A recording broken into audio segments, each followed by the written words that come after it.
Pernah nggak sih kamu merasa udah kerja keras, tapi rezeki kayaknya tetap aja seret?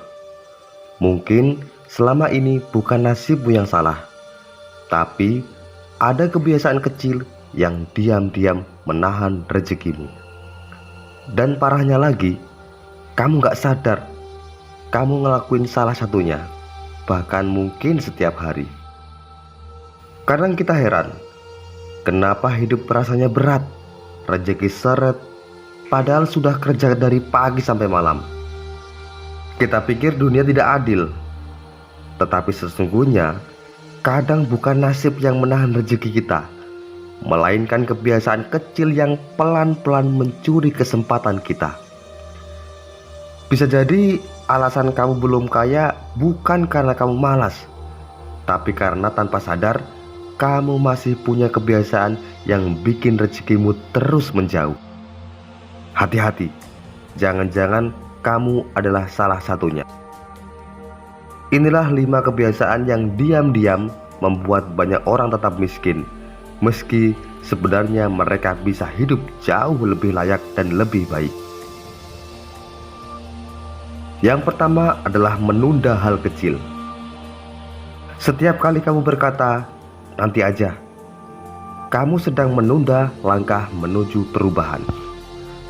Banyak orang gagal bukan karena mereka malas, tapi karena mereka menunggu momen yang tepat.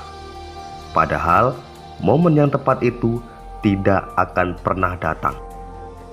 Rezeki itu menghampiri mereka yang bergerak, bukan mereka yang sibuk merencanakan tanpa memulai. Bahkan langkah kecil hari ini lebih berharga dari 1000 rencana yang tidak pernah dijalankan.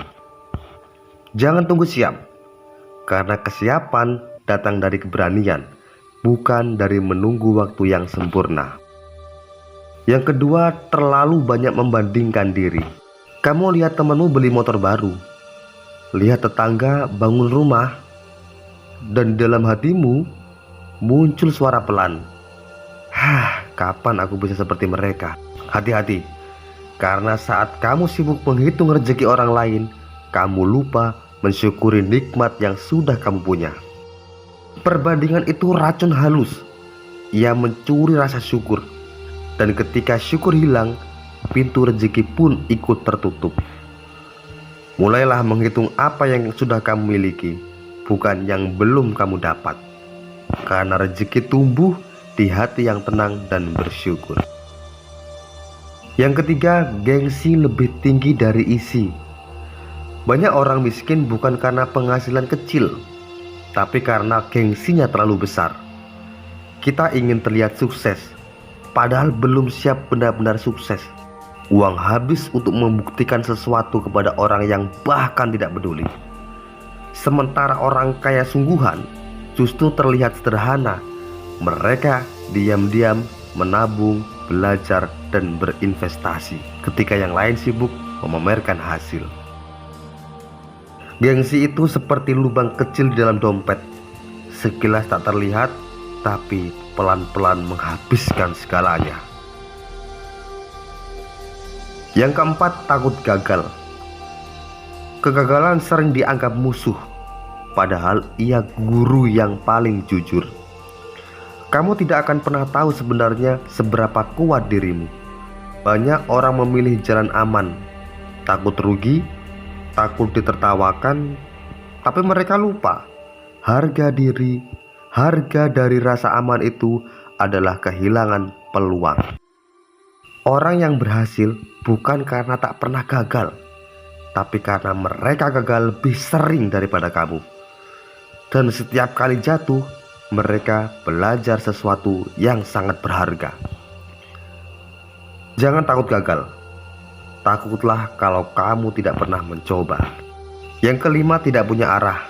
Kerja keras tanpa arah seperti kapal tanpa kompas di lautan luas. Kamu bergerak, kamu sibuk, tapi tidak pernah benar-benar maju.